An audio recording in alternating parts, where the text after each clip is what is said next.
Another day, another basketball stories na naman ang pagkikwentuhan natin.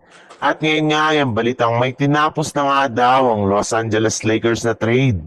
At ang balitang pagkuhanan ng Golden State Warriors kay Anthony Davis. Katulad nga ng napag-usapan natin, matapos nga ang tatlong magkakasunod na talo ng Los Angeles Lakers, ay naputol na nga nila ito ngayong araw matapos nilang talunin at tambakan ng Sacramento Kings sa loob ng kanilang court. Sa pangunguna ni Luka Doncic na nagtala ng 34 points at LeBron James na kumuha ng 24 points.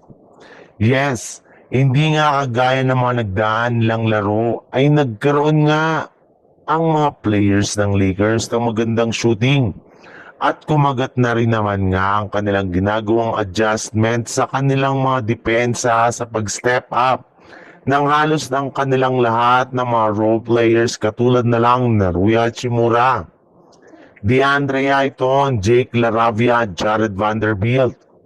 At dahil nga sa nagawang performance ngayon ng apat na ito, ay inaasahan nga na hindi na sila tatanggalin na o i-trade pa ng Lakers ngayong season.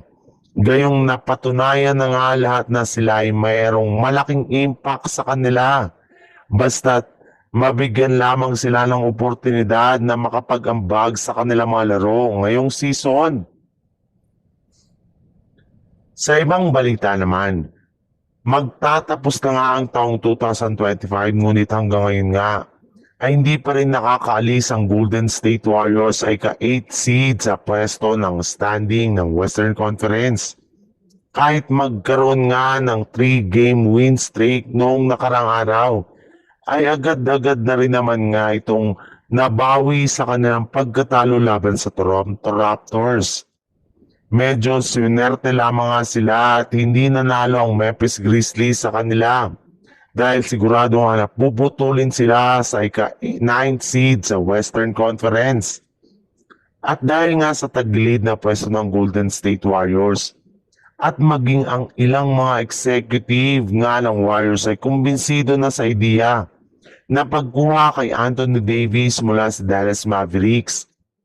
In fact, ayon nga sa isang source, hinahanda na nga daw ng Warriors ngayon ang kanilang ipang-over sa Dallas para makumbinsi nila ito na pumayag sa gagawin nilang blockbuster trade. At kabilang nga sa mga manlalaro na ipang-offer nila bilang kapalit ni Anthony Davis ay binubuo na Jonathan Kuminga, Draymond Green, Brandon Podziemski at ilan sa kanilang mga future draft pick. Bagamat nahihirapan ng Golden State Warriors na i-pull off ang ganitong klaseng trade, ay worth it rin naman nga ang pagkuha nila kay Davis na napakalaki ng maiaambag sa kanilang team sa mga susunod na taon.